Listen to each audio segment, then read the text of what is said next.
Every single time a woman announces her independence over her own life, she's told, "You're selfish, you're useless, you're a bad role model to young girls. Women like you shouldn't be allowed to live. Your body, my choice." It's almost as if many are programmed to despise any declaration of being a human being when it comes from a woman. After all, the only role that you're supposed to play is one that has been written for you as a servant to everyone, a baby-making machine, and the collateral damage for wars that you have no idea about. That is essentially what you need to do to get the very coveted title of good woman, except for, once you have that title, you die.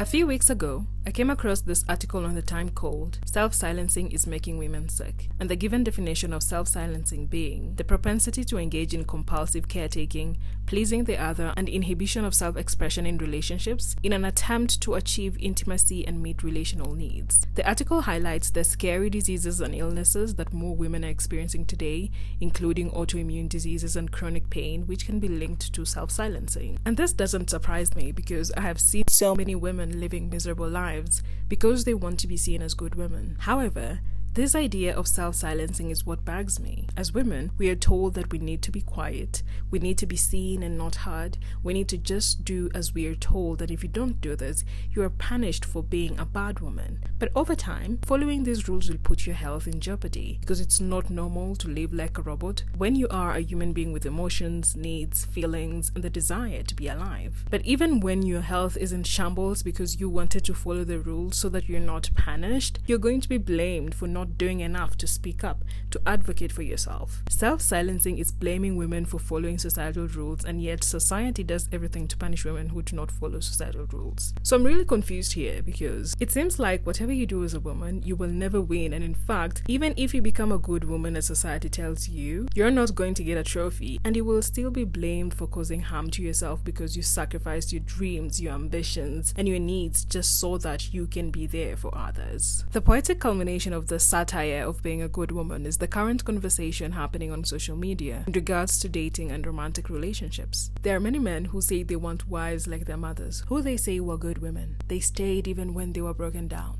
They cooked and cleaned and moved mountains for their sons and their families. And then you have the women who were raised by the good women and they want nothing to do with their mothers' lives. In fact, their own mothers and grandmothers told them to not live the same way. Get your own money. Never depend on a man. Never have children. Never get married. It's almost as if the good women also know that this title is the biggest scam to ever exist, but somehow they're not allowed to speak about it. It starts with, once you're 30, you're an expired woman. This fear-mongering tactic is meant to rush young women to get married and have children before they are 30, and we know now it's because the younger you are, the more naive you are, and therefore the more likely you are to succumb to societal choices that do nothing but bring chaos into your own life. When you're younger, you think that speaking up is a sin, that advocating for yourself is inconveniencing others, and that being called difficult is an insult.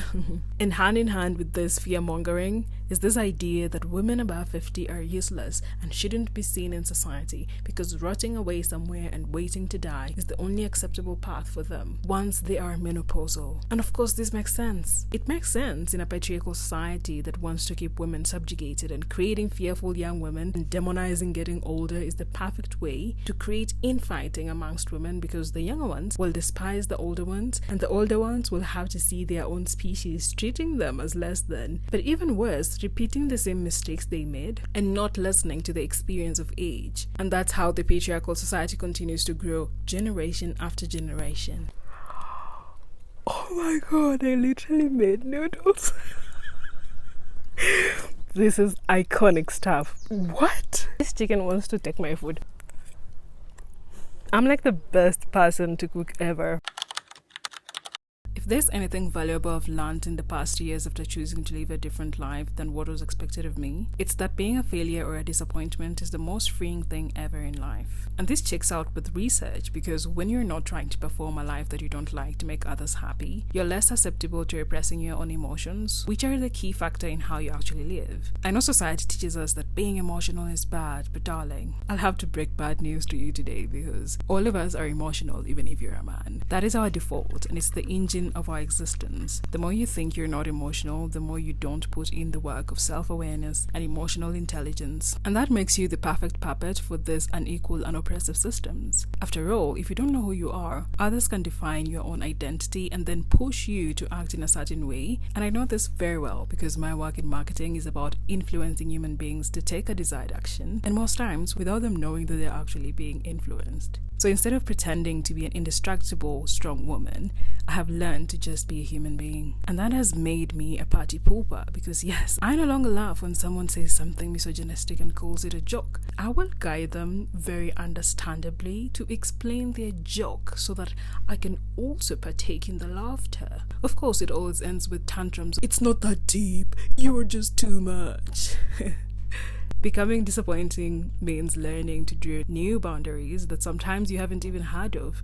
And you have to begin with not only teaching yourself, but also believing in these new rules that you're writing. After all, you may be the first woman in your family or even in your village that is rewriting the rules. This comes with no manual. You have to learn to listen to yourself, to ask questions and to practice, which is actually the hardest part. Once you start living differently, you start realizing how isolating this experience is. This is exactly why many women will choose to become the good women of society, because it seems easier than being authentic. You're always going to be reminded that you're the worst person just because you want to live as a human being. These comments you get everywhere, and everyone feels entitled to give their opinions about how you should live. It's such an interesting thing, really, that just choosing to do what you want to do with your own life becomes dinner discussion in houses of people you don't even know. If anything, isn't this proof that society feels comfortable only when women are subjugated? Something that I've found quite interesting is how other women will actually distance themselves from you when you choose to live a different life that is not in line with being the so-called good woman. These women will see you as a stain that will ruin their chances of getting a man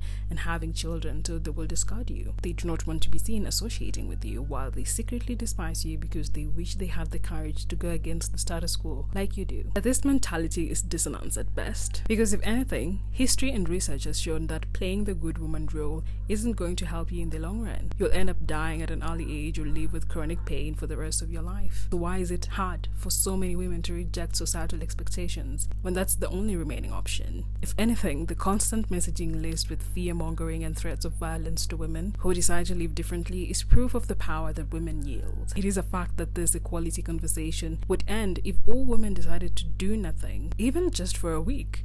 The world depends on free labor of women, on the bodies of women, and on the self-sacrificing of women. That's why patriarchal societies will go to all devilish lengths possible just to keep women caged, like the Indian man who killed his daughter because she started earning more money than him. They will cut your wings, cage you, and even kill you just because they feel threatened. Because you can fly to the sun and your voice can make the earth quake.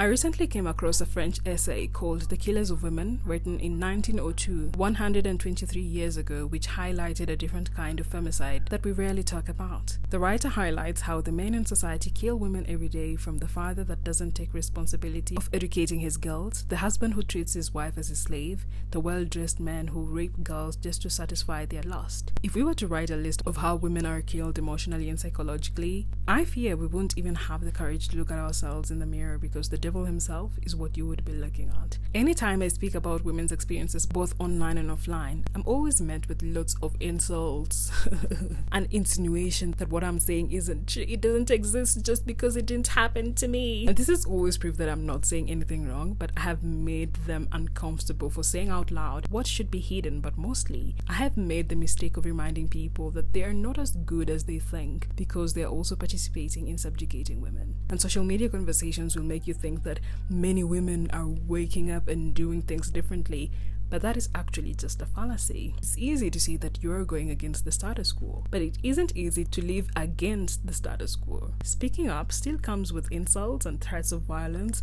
Sometimes it actually becomes femicide. You will also lose a lot of opportunities just because you use your voice. Living as an unmarried, child-free woman still comes with stalkers that want to put you in your place, and actually the law will do nothing about it. There's a reason that you're told to not say that you live alone online. This is why many women today still choose the path that anoints them as a good woman, because it seems like the better option, only that it ends up being a death sentence. I've wanted to try this soup for a very long time, ever since I watched Mark Wien's food tour in Portugal. This is actually very comforting. I'm definitely gonna add this to my breakfast staples. It tastes so healthy. And as I'm writing this, I wonder whether I will live to see a world where women can actually just breathe, because they will not have to face all manner of restrictions and rules to follow. A world where a woman's choice is not met with all kinds of opinions and think pieces about how she's destroying the world and leading young girls astray. A world where people feel ashamed of even opening their mouths to give their unsolicited advice about how women should live. A world where living comments with threats of violence on social media would land you in a place where you get exactly what you wrote, because you should do unto others what you hope would be done to you.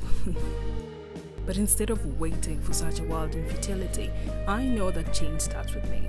There is no savior that is going to save women, and just like those few who put their lives on the line to fight for women's rights, I'm also choosing to do little things every day that make me human, and not a shining trophy for others to hold and brag about while I bury my soul. Being selfish is a revolutionary act for the woman of today. It is actually a kind of activism. And I know there are many people who demonize women for being selfish, but the world has been built on the selfish desires of men to consolidate power and encourage greed, even disregarding human life with their endless wars, and going as far as treating women as their slaves just so that they can create their selfish perfect world. So no, you cannot tell me that being selfish is bad, because in fact, it might be the only saving grace for women.